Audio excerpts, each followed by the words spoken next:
I want to ask you something else. Why did Jesus curse the fig tree? Jesus cursed a fig tree. Okay,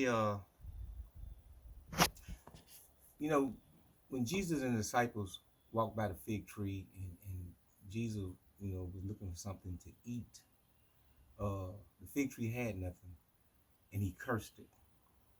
Uh, I meditated on that and this is what that was downloaded in my spirit.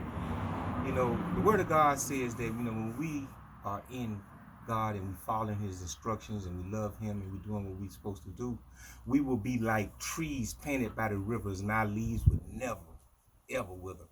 It will always be green. So, and then, oh Lord. And then when when Jesus had touched the blind man and he asked him what he see, the blind man said, I see men. I see men as trees. He gave him a big touch where he seen things in the spirit. And then he touched him again, and then his sight came to normal. So, what I got out of that is that, you know, we are trees, and we supposed to be bearing fruit.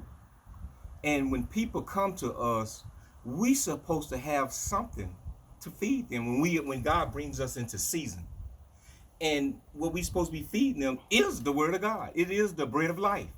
Jesus said, if you eat of this food, you will never hunger again. If you drink of this water, you will never thirst again. So we are trees supposed to be bearing fruit from the word of God. And when God brings or predestines someone to cross your path, just like Jesus passed that fig tree, that tree was in season. It was a season for it to be bearing fruit, and it had nothing.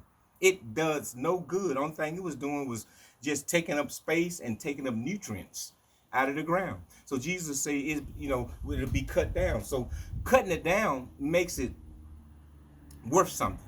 If you can't bear no food, at least you can cook food. At least you can wash clothes. At least you can make soap. I can put heat to you.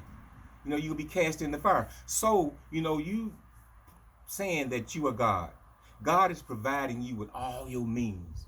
So when he brings you into season and you're not having no fruit to help someone else alone,